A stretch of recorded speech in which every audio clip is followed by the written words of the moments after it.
Dear friends, welcome to the concluding lecture on the topic of the history of the media in India. In the earlier discussions on this subject, we learned that the print media in India is among the oldest and the largest in the world. It has also been by and large free except for some phases in history. In the field of electronic media, the arrival of radio had been quite early, but television made its entry rather later. Since then, the growth in all media sectors has been fast and spectacular. Now, we take a look at the various influences that have shaped the growth of media in its early and middle history in India, and also the growth of allied sectors around the mainstream media. We will also attempt to see how things could turn out in the future based on the observations of the past. As a pillar supporting democracy, the media has seen and weathered a lot of influences since its first appearances in India. As has been the case elsewhere, coming as it did from the mission-oriented objectives of the pre-independence era, early journalism aimed at consolidating the political and social gains of independence rather than expose the weaknesses of the nascent Indian government. And since the one political party that played a major role in the freedom struggle was the Indian National Congress, it was quite natural for the media at that time, as also other sections of the society, to feel that the Congress party alone was the political formation that was important or deserving to rule the nation, and the responses of the media were fashioned on this belief. Early years of the Congress rule in India were driven by a socialist agenda that included centralization of power, nationalization, and strengthening of the public sector to build the infrastructure in various fields of society. Also, a very strong socialist and left-wing approach was also evident in the policies of the government. Consequently, the fields of academics, education, and media were dominated by people who were sympathetic towards the Congress and had a left leaning.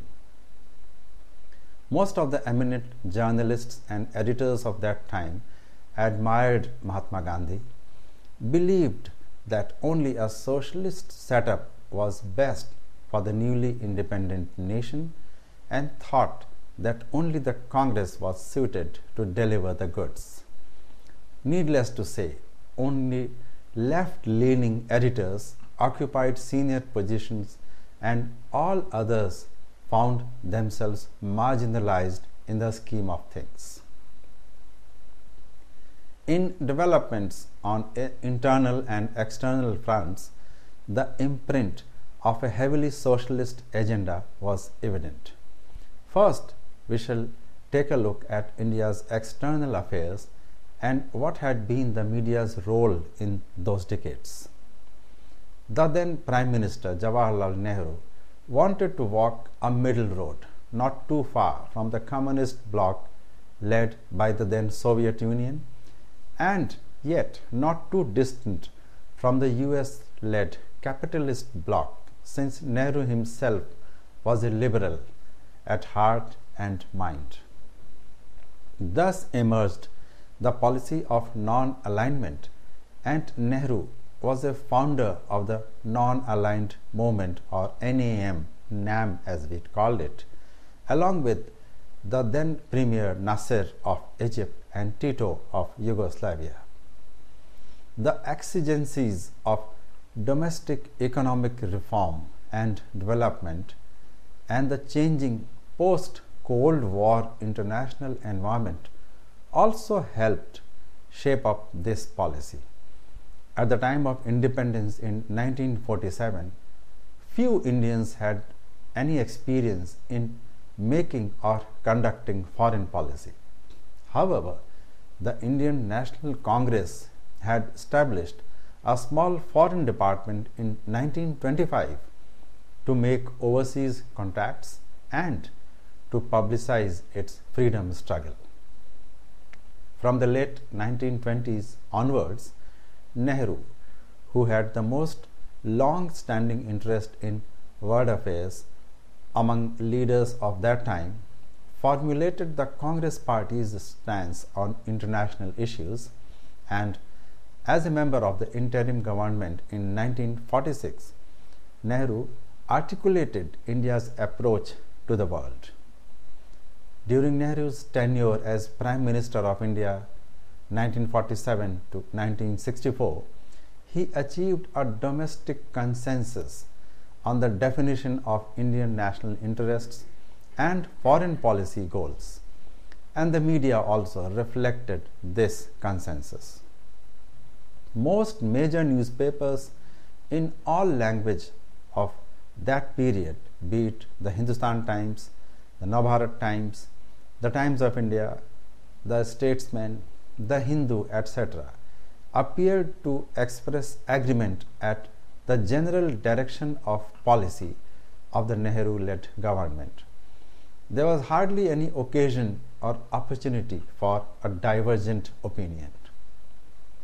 From 1947 until the late 1980s, New Delhi's foreign policy goals enabled it to achieve some successes in carving out an independent international role. Regionally, India was the predominant power because of its size, its population, which was the world's second largest after China, and its growing military strength. However, relations with the neighboring countries, Pakistan in particular, were often tense and fraught with conflict. So, on the international scene, the Indian media had failed to register any worthwhile presence, since not many Indian publications had representatives in foreign countries, and the publications in India had to depend upon the Western world's news agencies, mainly AP, UPI, AFP, and Reuters, for news dispatches from other countries. As a result, India's representation and depiction in publications abroad was rather unflattering. A presumed anti-West stand of the then government of India did not make things any better, and the Delhi-based correspondents of most foreign publications took it easy by writing about the prevailing social ills in India, health and poverty-related stories, and of course, the anti-West rhetoric that most Indian politicians of that time used to indulge in. India's international influence varied over the years after independence. India's prestige and moral authority were high in the 1950s and facilitated the acquisition of developmental assistance from both East and the West. Although the prestige stemmed from India's non-aligned stance, the nation was unable to prevent Cold War politics from becoming intertwined with interstate relations in South Asia. In the 1960s and 1970s, New Delhi's international position among developed and developing countries faded in the course of wars with China and Pakistan, disputes with other countries in South Asia, and India's attempt to balance Pakistan's support from the US and China by signing the Treaty of Peace, Friendship and Cooperation with the Soviet Union in August 1971. Although India obtained substantial Soviet military and economic aid which helped to strengthen the nation, India's influence was undercut regionally and internationally by the perception that its friendship with the Soviet Union prevented a more forthright condemnation of the Soviet presence in Afghanistan in the 1980s. During the same time, New Delhi improved relations with the United States and other developed countries and China while continuing close ties with the Soviet Union, and relations with its South Asian neighbors, especially Pakistan, Sri Lanka, and Nepal, occupied much of the energies of the Ministry of External Affairs. As there were very few commentators in the media who could analyze these developments objectively or even write about the possible turn of events in subsequent decades, the line of observation in the media continued to be limited in nature. On the domestic front, the government's agenda included nationalization of most of the private banks and of the privy purse given to the members of the erstwhile royal families, stricter enforcement of land reforms laws, crackdown on the extremist movement in West Bengal, and the cases of corruption that kept on surfacing every now and then. States like Jammu and Kashmir, Andhra Pradesh, and those in the northeast also experienced periods of unrest on account of linguistic, ethnic, or communal issues. While the pan-Indian publications took a stand that was middle of the road and suggested that the government's handling of such issues was the best possible at that time, the regional media, of course, looked at things from the regional point of view.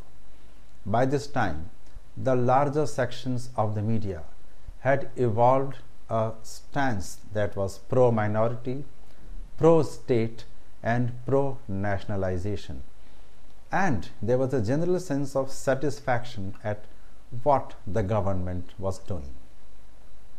In that period, many regional publications started to appear in many states, including Uttar Pradesh, Andhra Pradesh, Tamil Nadu, and Karnataka, and such publications highlighted regional aspirations.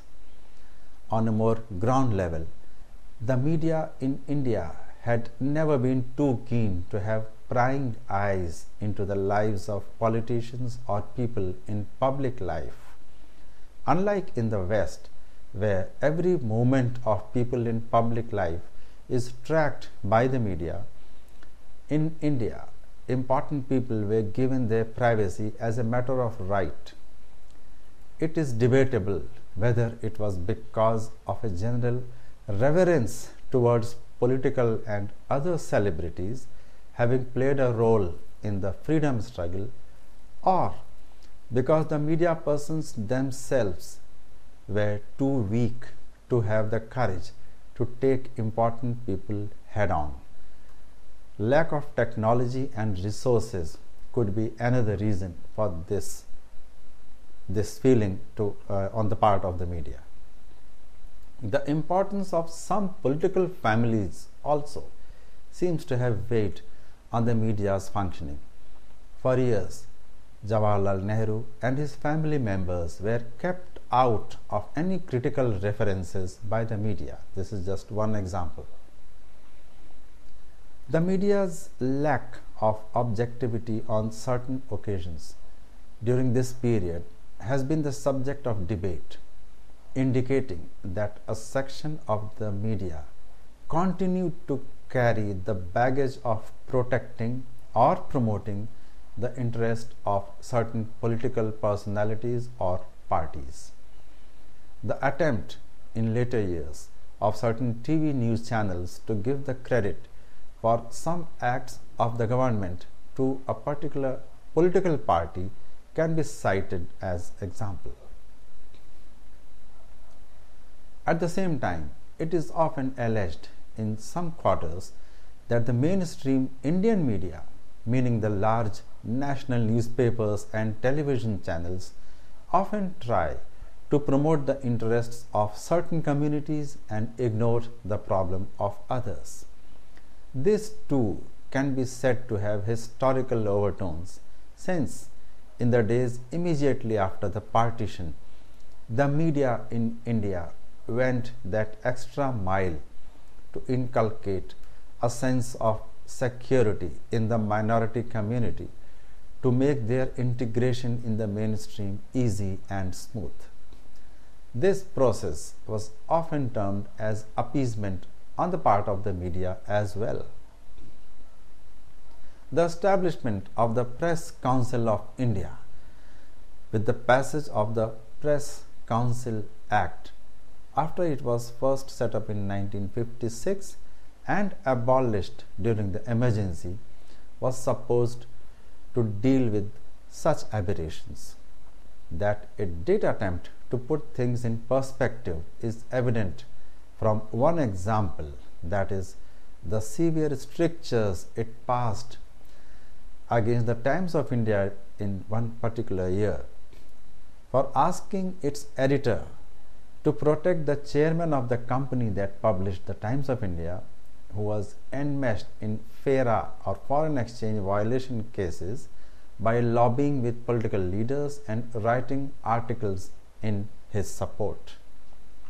In later years also, the media continued to face charges of committing lapses, of ignoring the contribution of certain sections of society and people, when the contribution of the late Jayaprakash Narayan, who spearheaded a nationwide movement for reforms just before the emergency, and also a movement against repression in the emergency and for restoration of civil rights, is often relegated to the background.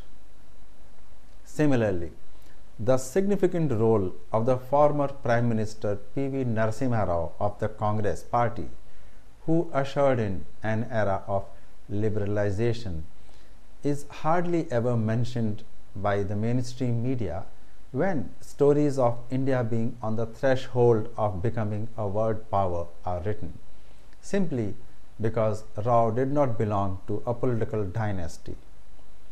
So, as mentioned earlier, the media during this part of history of India did go along the state, the ruling formulation of those times, and very often reflected what was going on in the establishment itself. So now let's come to the part of growth of the regional media. As mentioned earlier, the strengthening of regional political forces and growing aspirations of non-English speaking population saw a steady growth in the regional media. The process started during the late 70s and the 80s, and in the subsequent decades also, the growth in the regional sector actually overtook the growth of the English and other pan-Indian media. In fact, the history of the newspaper in India itself begins in 1780 with the publication of the Bengal Gazette from Calcutta, that actually was a regional publication. The first newspaper published in an Indian language was the Samachar Darpan in Bengali, a regional language. The first issue of this daily was published from the Serampur Mission Press on May 23, 1818. Samachar Darpan, the first vernacular paper, thus was started during the period of Lord Hastings. In the same year, Ganga Kishore Bhattacharya started publishing another newspaper in Bengali, the Bengal Gazette. On July 1, 1822, the first Gujarati newspaper, the Bombay Samachar, was published from Bombay, and it continues to be in existence even today. The first Hindi newspaper, the Samachar Sudha Varshana, started its circulation in 1854. Since then, the prominent Indian languages in which newspapers had been published over the years are Hindi, Marathi, Tamil, Malayalam, Telugu, Urdu, and of course Bangla. The Indian language newspapers eventually took over the English newspapers in the 80s according to different surveys of newspaper circulation and readership. The main reason was the marketing strategy that was followed by the regional papers, and a notable example is very often given of Enadu, a Telugu daily started by Ramoji Rao, a media tycoon of Andhra Pradesh. The second reason was the growing literacy rate. Increase in the literacy rate had a direct positive effect on the rise of circulation of regional papers. The people were first educated in their mother tongue according to the state in which they lived, and eventually the first thing a literate person would try to do would be to read the vernacular papers and gain knowledge about their immediate surroundings. Moreover, localization of news also contributed to the growth of regional newspapers in India. Indian regional papers have several editions for a particular state to offer a complete scenario of local happenings and news for the reader to connect with the paper as well as the land. For instance, Malayala Manorama features about 10 editions in Kerala itself and 6 others outside Kerala. Among the many print publications that tapped the resourcefulness of rural India are Rajasthan Patrika in Rajasthan, Dainik Bhaskar in Madhya Pradesh and many states, Prabhat Khabar in Bihar, Jharkhand, and Amar Ujala in Western UP, Uttarakhand, and many other publications. At a time when newspapers are folding up in other countries, India's media scenario is admirably buoyant, thanks to the country's burgeoning rural and local language newspaper industry. According to the New Delhi-based Indian Newspaper Society, India has about 62,000 newspapers, with a staggering 90% of them being published in local languages. Indian news publishers are doing relatively well precisely because they have spread their wings to smaller towns. But with nearly 80% of these local language papers having a circulation of less than 10,000 copies at a cover price of between 1 rupee and 3 rupees, equivalent to 2 US cents and 6 US cents a copy, they are not without their strategic challenges. The economic hurdles they face are familiar to newspapers the world over, especially at a time when so many other types of media compete for the reader's attention. But India's newspapers also try to address homegrown challenges like the country's relatively low literacy rate and poor infrastructure hampering delivery of the publications. The first and foremost is their connection to local issues. This is one of the reasons for the success of regional newspapers with readers in different parts of India. They cover local news which is more relevant for consumers than national or international news. And second, they cover national and international news insofar as it would concern the local people. For example, a typical 24-page local edition will have the regular fare of national and regional news, in addition to 8 or 12 district-specific pages with coverage of local events spanning business and politics, as well as social news and profiles of locally known people. There is also a large dose of reader-generated content.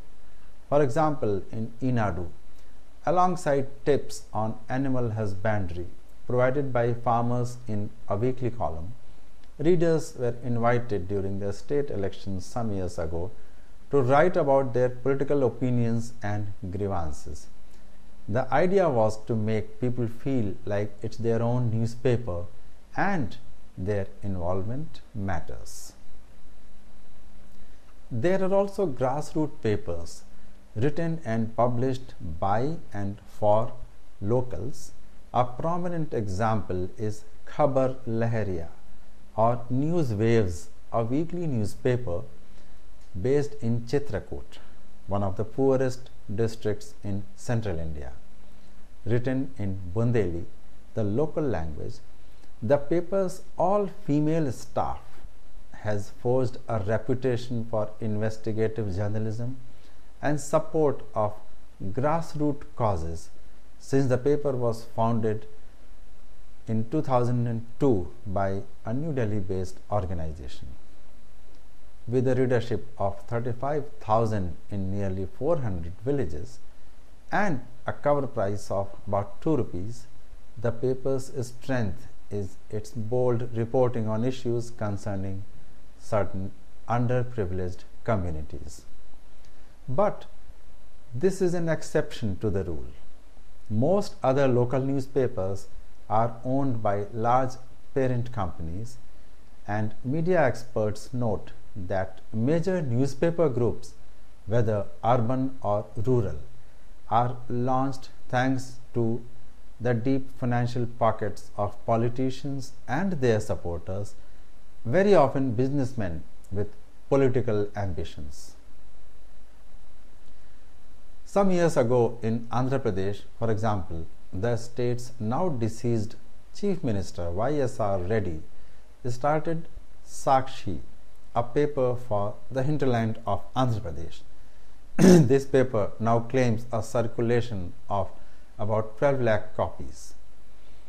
Whatever their origins, local papers often depend on the diversified revenue streams of their parent companies for survival.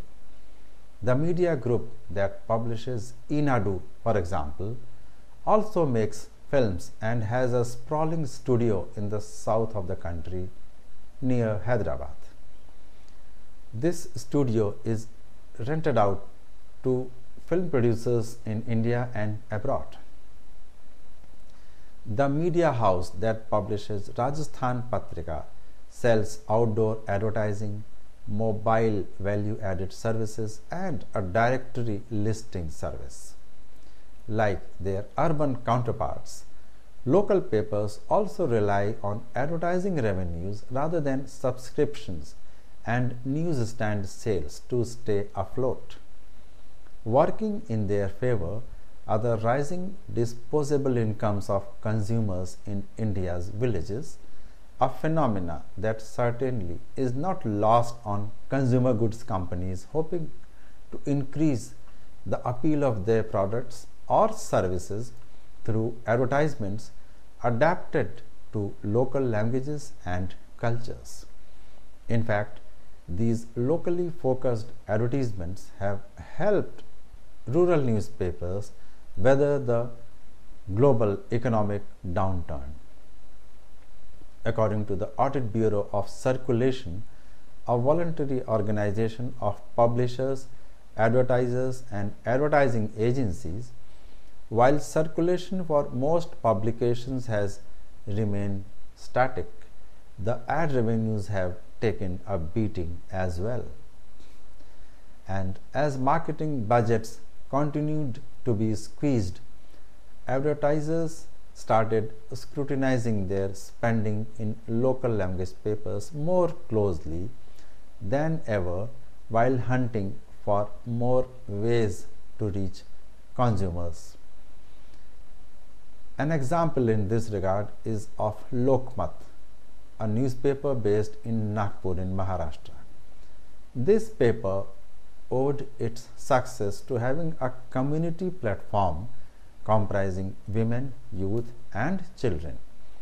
For a small annual fee, the paper's nearly 5 lakh members or readers, as you would call it, are entitled to free medical checkup, passes for cultural programs, and invitations to product sampling events run by consumer goods companies. While advertising is one ongoing challenge, distribution continued to be another, especially in view of the poor state of infrastructure in rural regions, including roads and even connectivity to villages. Typically, publications in India used to hire distributors in urban areas to deliver newspapers to homes by 7 in the morning or even earlier. Agents and sub-agents were recruited for smaller towns and villages. Until a few years ago, rural areas received what publishing houses referred to as the dark or the early evening edition.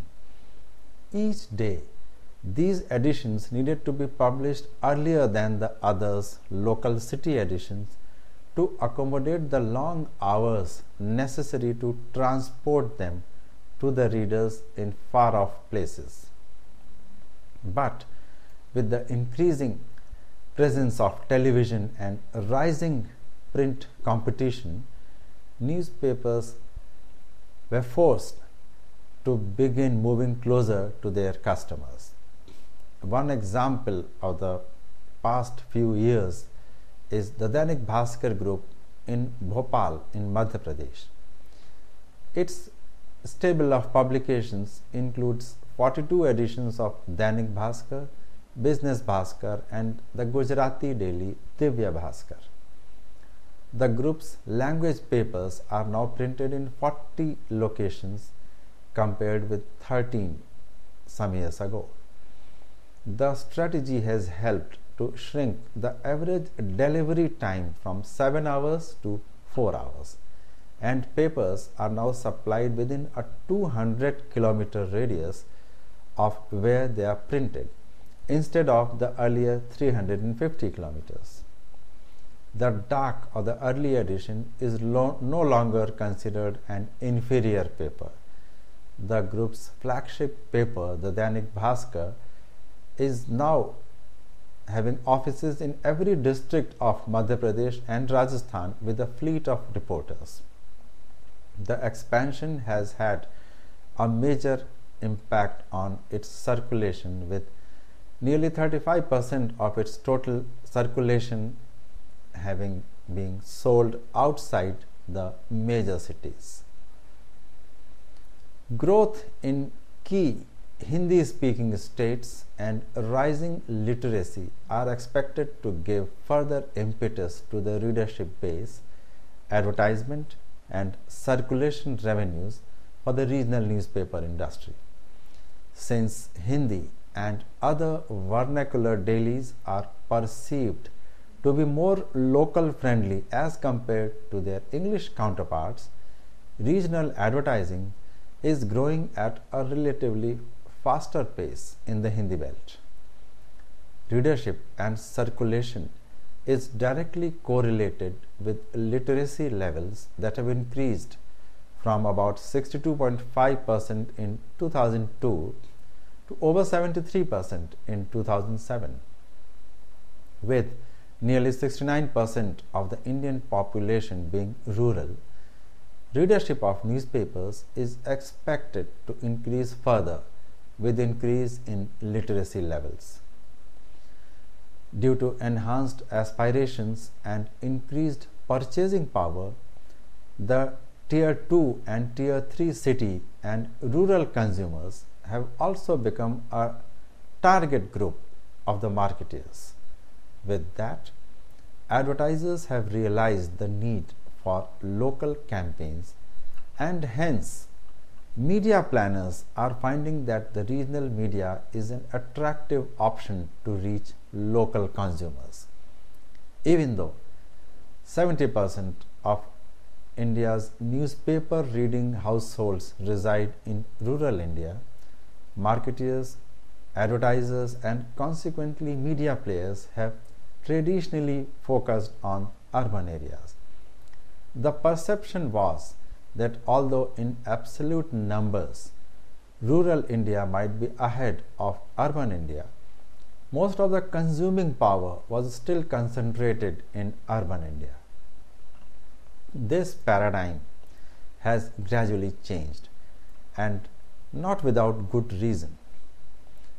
In absolute terms, the size of middle and higher income households in rural India was expected to be double of that of urban India in the years 2007 to 2009. Since the growth rate is higher in the towns having a population of up to 30 lakhs, that is the tier 2 cities, there is a consequent increase in the print media circulation in these areas, with players focusing more on local content.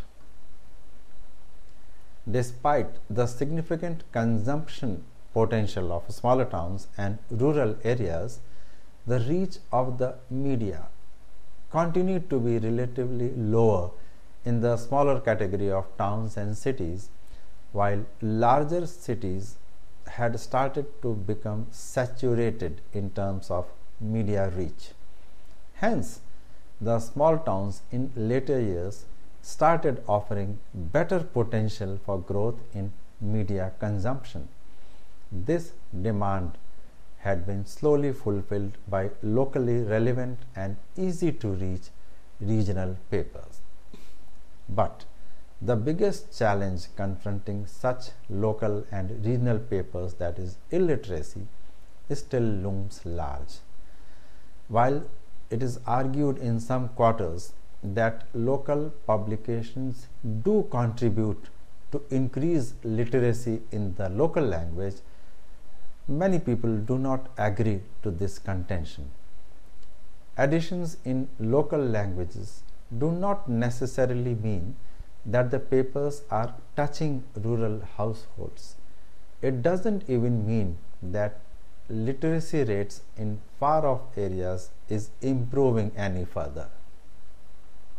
However, the growth of the non-English and regional language media has also given rise to a very interesting debate as to what is meant by regional media. This debate stems from the fact that international institutional financial institutions and private equity funds are now willing to put in more money in these so-called Indian regional media houses rather than the bigger English ones. Such deals are being used as an example of how this so-called regional media has a lot of potential. For instance, a media commentator, Vanita Kohli, has written whether Dainik Jagran, with about 5 crore readers, can be termed a regional daily. Similarly, the Sun network of Tamil Nadu has a share of audience as a network on most days being equal to or more than that of Zee and the Star Group combined. These two incidentally are known as national networks. The Sun network incidentally makes a bulk of its money from its clutch of 24 channels in the 4 South Indian languages, while Star and Zee channels make it largely from the Hindi language channels. The Andhra film industry, for example, makes more Telugu films than Mumbai does every year. So, should the Andhra film industry be termed regional or national? The fact is that in India, the language media had always been bigger than English in terms of audience size. Going by the Indian Readership Survey or the IRS data of as recent as 2008, the top 4 Hindi dailies have more than thrice the number of readers of the Times of India, which was the largest selling English daily. However, in terms of perceptions of purchasing power, the non-English media did lag behind. Typically, even top Indian language brands cannot charge more than, say, 1/3 of the ad rate of an English language publication. While the ratios may vary, the story is true for news television as well. So eventually, the advertisers also realized the huge potential of the regional paper market, partly due to their own research and more owing to the efforts of the regional papers to make the advertisers aware of the huge market. These advertisers paid revenues to the newspaper house and in return publicized their products and services throughout the locality or the region. Thus, the newspapers in India during this boom time not only acted as news providers but also promoters of certain market products, a certain way of life, certain patterns of consumption, and many things like the habit of saving, the habit of spending money on consumer goods, the importance of education, hygiene, and so on, which was ultimately connected to commercial interests of some companies. The Malayala Manorama releases daily, weekly, monthly, and annual publications from Kerala. It started in 1988 in Tamil and Telugu languages besides Malayalam. It is now published in other language annual editions like Hindi, Bengali, as well as in English. Among the various publications, the Malayala Manorama daily has the largest circulation, selling about 11,50,000 copies daily. In comparison, the Times of India group publishes the Economic Times also, which was launched in 1961, now Bharat Times in Hindi and Maharashtra Times in Marathi language, and the combined circulation of these three is still a lot more than the Malayala Manorama. Unlike in other parts of the world, however, the battle for the advertisers' budget was not as intense between offline and print publishers and their online rivals. Internet adoption in India even today is very low. In a country with a population of nearly 1.2 billion and growing, there are only about 55.5 million internet users. Meanwhile, there are about more than 40 crore mobile subscribers, yet only 15 to 20% of all handsets are internet enabled. Instead, television has been posing the biggest threat to local language newspapers. In India, nearly 125 million households are said to be owning a television set, and about 80 million of that total have cable or satellite service. According to TAM, a company which measures viewership ratings across India, the rural penetration of television is about 65 million homes, or over 50% of the total penetration of television. So, to round up this part on the growth of regional media, it is important to recall the factors of influences on the media that we discussed earlier. As the regional media also grew, so did regional influences. Publications in different states were more open and prone to influences in that particular region rather than in Delhi or any other metro city.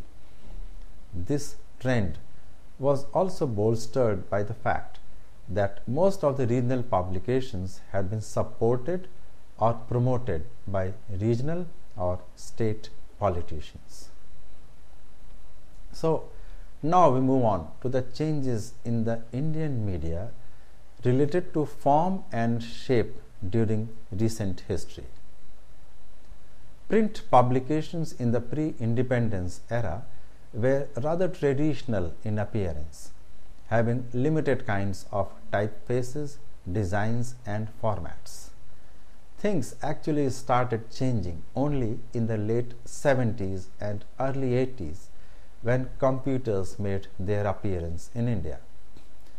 The traditional broadsheet newspapers in any language used to be of a standard 54 cm by 38 cm newsprint size.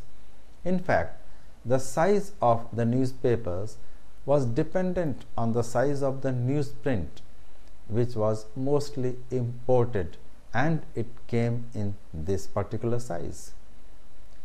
The newspapers of early years were divided into 8 columns, and the column width also used to be of a standard size of a little under 5 centimeters. However, in the 90s, with the rising cost of newsprint and pressures on advertisement revenues, the newspaper industry soon came out with a unique solution. The width of the standard broadsheet newsprint was reduced as much as by 8 centimeters to give newspapers a slimmer look. The advertisement rates were hiked by almost all newspapers around the same time to strengthen the revenue generation exercise.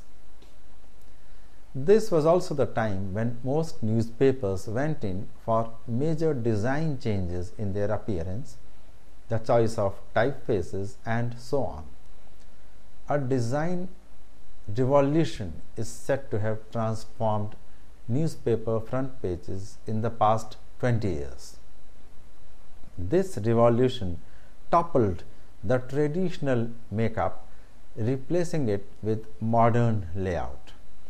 The goal of the newspaper redesigning exercise had been to provide readability, clarity, organization, and order, qualities closely associated with the modern style. This so-called modern front page had horizontal layout with lesser number of columns and simplified headlines, an increased number of visual elements, and a very clear organization of news and other elements on the page. It is often said that this design revolution made newspapers look more alike each other. These debates very often question whether progress of this kind has been beneficial or harmful for the acceptability of newspapers. According to most commentators, the cause of the layout revolution was mainly the introduction of new technology, although competition from other media is also cited as being one of the reasons. But these explanations are unconvincing.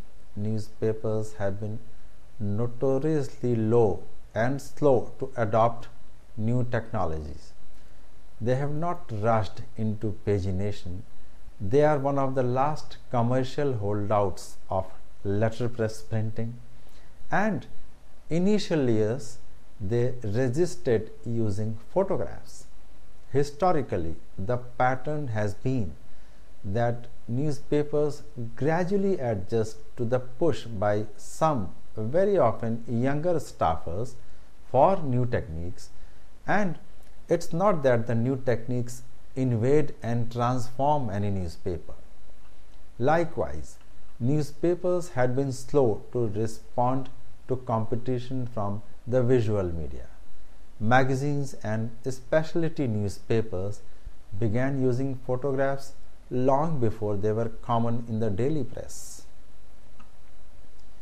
In view of the absence of a research of this kind in this area in India, a reference is being made to a comparison of newspaper design and appearance over 100 years from 1885 to 1985, undertaken in the US as part of a study to understand how design has evolved.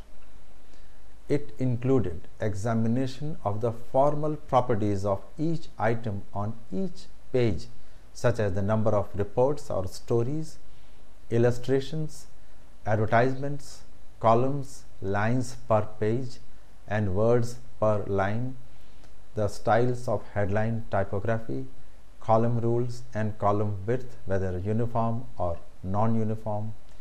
Each story was coded for length, shape such as vertical, horizontal, square, or rectangle, the bylines, the headline typography, topic, and position on the page. Each illustration was coded for the type, such as illustration being a photo, a chart, a drawing, a cartoon, or even an advertisement, its shape and position, such as going with a story, at a margin, or as an advertisement. The papers were chosen to be somewhat representative of differences in circulation, from metropolitan dailies to smaller urban dailies and the small town weeklies. The three were often chosen for their geographical diversity. The results showed that front pages clearly became less dense and more orderly over the centuries studied. The average front page contained fewer items arranged with more white space in positions that more clearly signaled each item's importance. The average number of items, that is, stories, advertisements, or illustrations on the pages declined. The average number of stories per page also declined. The number of columns declined gradually from a high of 9 columns on a page to a low of 5 or 6 columns. The number of lines per column also fell. As a result, the number of words per page also declined from upwards of 10,000 in 1885 to less than 4,500 in 1985, a sharp drop coming in the later years. Fewer stories and fewer items meant less clutter and more hierarchy on the front page. The findings qualify the notion of a design revolution in the past 20 years. The pattern of change might be summarized as during some time in the World War I era, the newspaper front page became open to new ideas. Sometime between 1955 and 1965, these new designs came to dominate the front page. The shift was gradual, but an acceleration in the final decade accounted for the common conception of this design revolution. The newspapers adopted all of the specific forms commentators identified with the modern style, that is, lesser number of columns, prominent illustrations, horizontal layout, lesser number of stories, and more prominent illustrations and simplified headline typography. Certainly, technology does not account for the decline in the intensity of the front page. Typography has always been capable of varying the number of columns as well as the number of lines per column of type on the page. New technology was not needed to reduce the number of words on the page or to simplify headline typography, nor was the prominence of illustrations dependent on technical change. The introduction of technology has been a constant explanation for changes in newspapers, and its use is significant.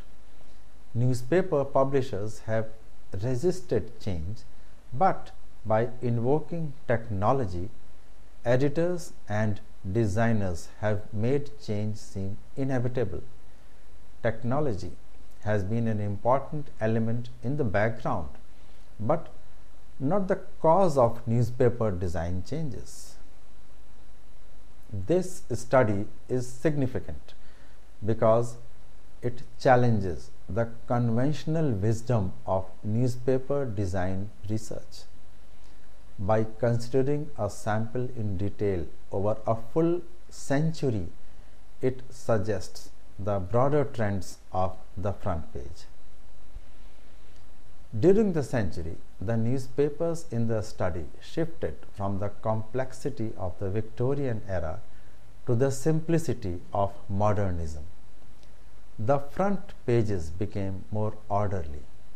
They abandoned the dense, random appearance of the 19th century in favor of a more spacious, more patterned appearance.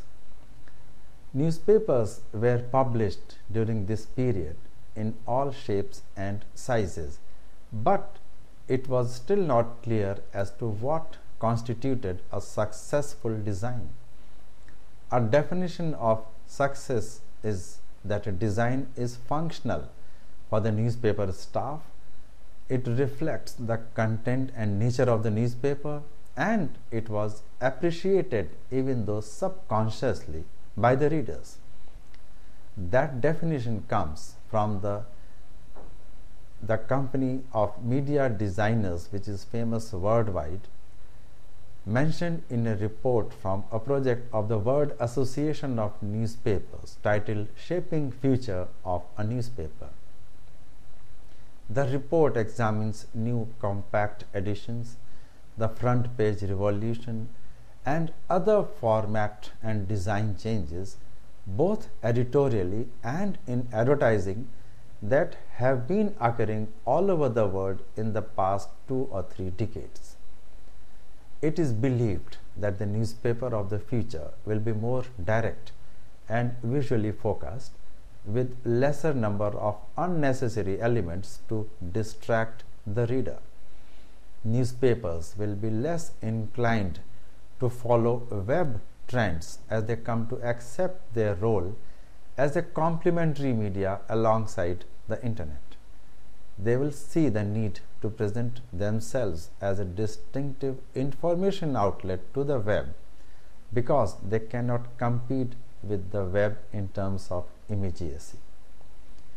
Compact and compelling daily newspapers, multi-section tabloids, and broadsheets will be dead. Classified TV and stock market listings will be gone from newspapers, moving from print to online editions of newspapers and to non-newspaper sites. There will be inevitably fewer regional differences. There will be set quality standards and a universal sharing of sources of information. We will buy the same international edition, navigate the same popular sites, watch the same movies, and buy the same magazines. In addition, designers will enter the same international design competition. It is inevitable that we will be moving towards an international standard of design. If we have a look at newspapers in India in all languages in the last 40 to 60 years, we see that the pattern has been more or less the same in newspapers across languages and states in India also. Newspapers, whether in English, Hindi, Bangla, Tamil, Malayalam, or any other regional languages, have moved from being cluttered to simpler, more easy to access, more easy to read, and thus have followed a worldwide pattern in terms of content, appearance, and design. Towards the end, we move to the issue of history of convergence of different media in India. Media, when entwined with the entertainment component, represents an effective facet of consumers in India. Technology has played a key role in influencing the entertainment industry by redefining its products, cost structure, and redistribution. The Indian media and entertainment sector have been clubbed together for consideration of its growth in terms of commercial growth as well as the growth of its audience. It did record a spectacular growth in the past one decade, and over the next 5 years, the industry is projected to grow at a compound annual growth rate of 13% by the year 2014. The information and broadcasting industry, including print media, has been witnessing greater inflows of foreign direct investment, and the television industry is also projected to continue to be a major contributor to the overall media industry revenue pie. Radio is considered a mass medium, and it ideally suits the Indian environment, leveraging its twin advantages of wide coverage and cost effectiveness. The print media industry is projected to grow at a rate of 9%, and as per the Indian Readership Survey of the IRS for the third quarter of 2010, the growth of the regional media, including Hindi and others, will be far greater than that of English. The average issue readership of the newspapers in the last quarter increased to 15 million in the last round of the survey, which ended in 2008. We now come to an end of this fact-filled discussion on the history of print and broadcast media in India that has ended with the projection of how things could grow in the coming years. It is obvious that the history of media in India has been exciting and features steady growth as literacy rates increased, the economy started to move forward, and the people's purchasing power also grew. The media has been traditionally dependent on advertising revenues for its financial viability and survival, and such revenues have been growing from regional markets mainly. In years to come, it is likely that the traditional media will coexist along with the new digital media and grow further. We shall take up a new project of study in our next discussion. Till then, my best wishes and thank you.